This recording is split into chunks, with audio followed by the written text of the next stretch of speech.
Hi, I'm Charles Caldwell, Northside resident artist participating in the historical Black Lives Matter mural. This is a one-day project, started out at 10 o'clock this morning.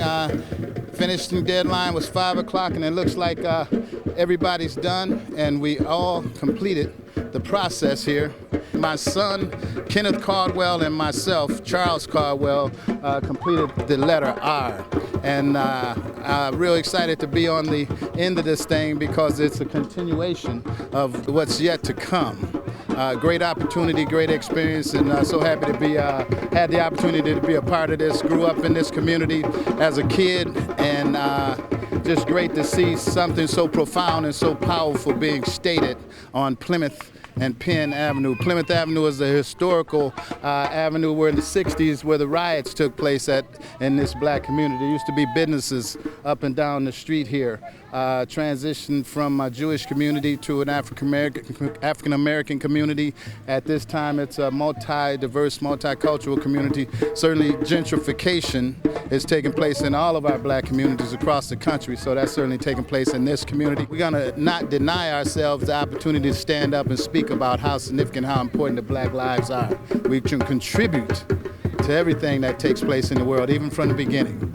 You know, we built this country, and we're continuing to do that. A change needs to take place, and so this is a part of the steps in that change. My son may want to say a few things here. This is my son, Kenneth Caldwell. He allowed me to be a part of his project today. Thank you, son. No, Pops, thank you for helping me out here.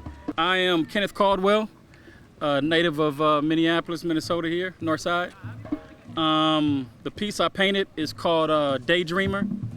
And what it is, it's a self-portrait and a portrait of my son, all in one. And what it represents to me is the reality of youth seeing the image and then creating what they see. So it's the creation and the image from a child's perspective.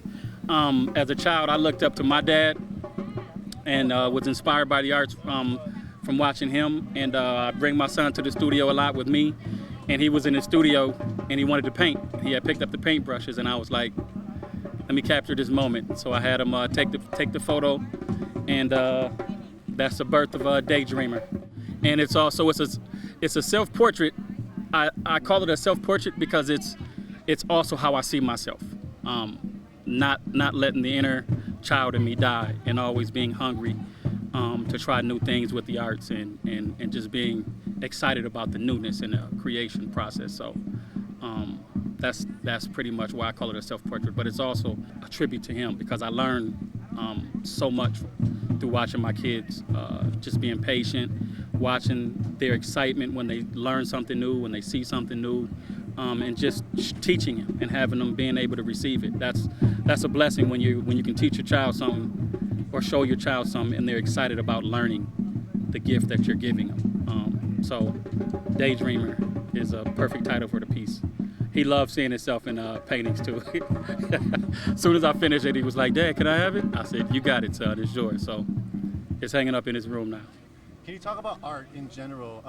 It's just such a means of expression, and it seems like you and your father are incredible at capturing emotions within art and just like the scene. Can you describe just what your approach to art is? So my approach, again, you know, watching my dad, I would watch him go through magazines and take images or take pages from magazines. And I was always wonder what he was doing. And finally, I just kind of watched and I asked him, and he was like, "These are references."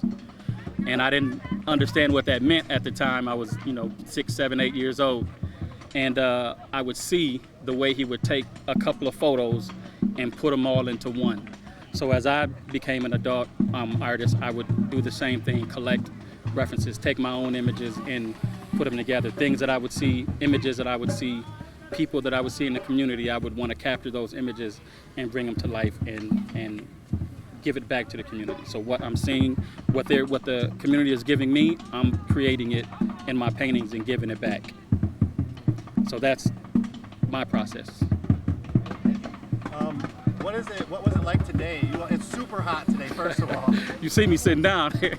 I'm exhausted. I got lightheaded a few times, but the energy was, I mean, you can't even put words on the amount of energy from the other artists and the people that were out here. It's, I mean, again, you know, you can't put words to it. It was something you can't, I wouldn't have wanted to miss this opportunity. I'm glad to be a part of this. I ended up getting the last letter. I was late. I was so busy with art stuff, paintings and framing up stuff, and so I responded to the email late, and I got the last letter. And I didn't think I was gonna finish on time, but with the grace of God, I was able to finish. But I overheard somebody say I either want the B or the R, because it's the first thing they see or the last thing they see. So I guess I kind of, again, you know, that's God's favor right there. Ended up getting one or the other, so. We're 2 blocks away from the 4th precinct. 5 years ago, there was an 18-day occupation for justice for Jamar Clark, who was shot in the face by police, unarmed. And his family received no justice. We have the George Floyd case that is just reverberated throughout the world. The world, yeah. And can you talk about maybe where you feel like we are right now as a country, and maybe even just Northside Minneapolis? I think in every storm, at the end of every storm, there's beauty that comes from it. I mean, you know, it's kind of being able. You got to be able to look through the murkiness, the dirty side of it, and be able to come out on the other side clean. And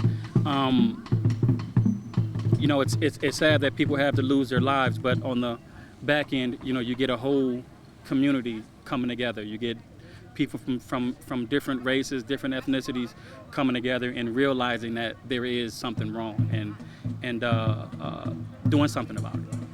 You know, we got projects like this, and it's giving the artists an opportunity to speak through their visual paintings, through their poetry, through their whatever medium that they have, and it's our chance to speak. It's our chance to do it creatively. So I think that's the plus side of it. The downside of it is that the injustice and people are losing their lives in order for this to happen. So, you know, we need this to happen without people losing their lives, without black people losing their lives. People in general, but right now the focus is black people, minorities, and that's the biggest thing. So, yeah, you know, after the storm, you gotta, you know, wait for the fruit to flourish and see all the beautiful things that come out of it. You sort of expressed it, but what does it feel like to even get invited to this? You know, it happened so organically. I got tagged on a Facebook page, and I was like, yeah, that'll be dope to do. I'm down, you know. And I responded, and maybe a week later, the ball was rolling, and here we are. And a lot of these artists I had never met before. So it's kind of tough for artists to see other artists and connect and get together and build like this. So this opportunity for me to meet other artists and see their work is incredible.